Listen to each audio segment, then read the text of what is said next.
Hey friends, thanks for coming along this journey. Still in this essential guide to CBD.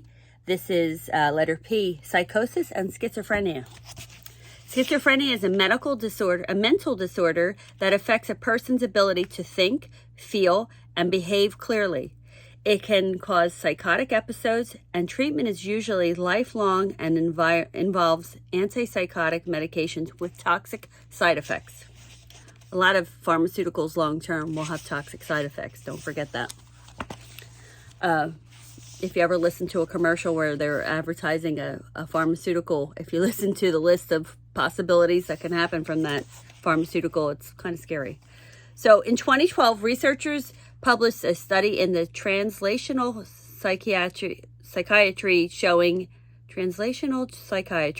showing that a CBD isolate can treat schizophrenia as effectively as antipsychotic pharmaceuticals and with far fewer side effects. How about that?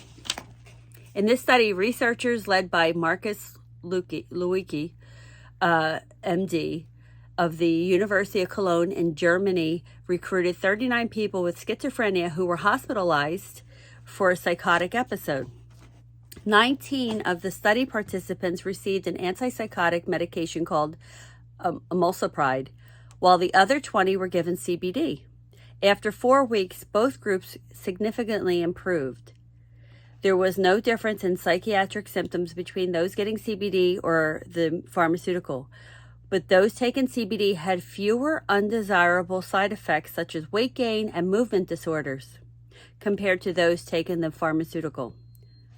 The authors concluded these results suggest that cannabidiol is as effective at improving psychotic symptoms as the standard antipsychotic pharmaceutical.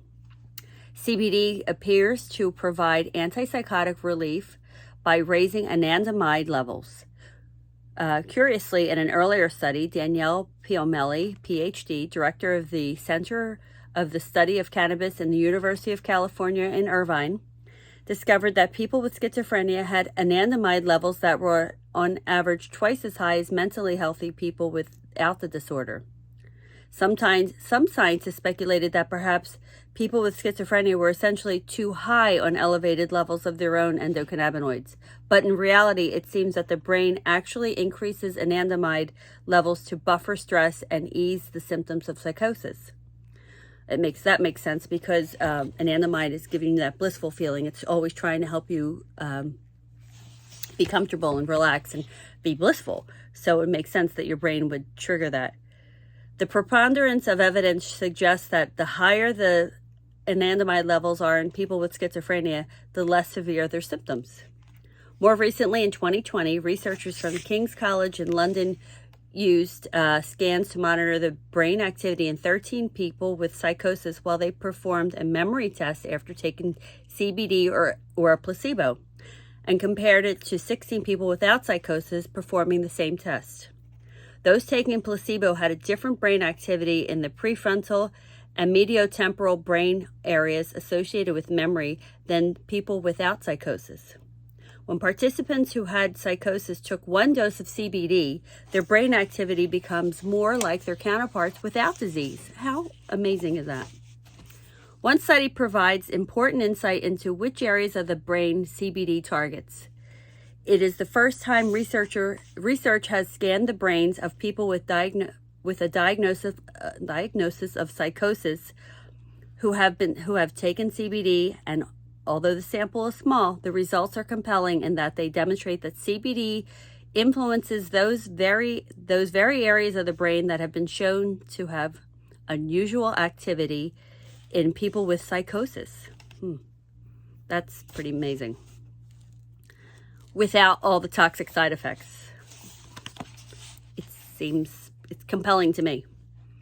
Importantly, in terms of cannabis and safety, one of the biggest health concerns and stigmas about cannabis use has been the idea that it can cause psychosis in vulnerable individuals. This has never been proven.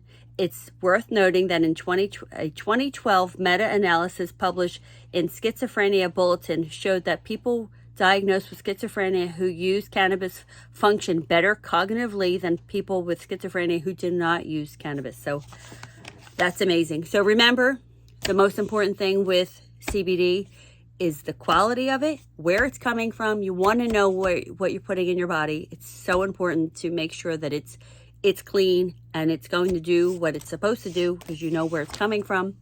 And being consistent. You may need a few weeks, a few months before you really notice a difference, but it's definitely worth a try to not get the toxic side effects from those pharmaceuticals. If you have any questions, I'd love to help. If you need a recommendation for CBD, I'd love to help you there too. Have a great day. Thanks for listening.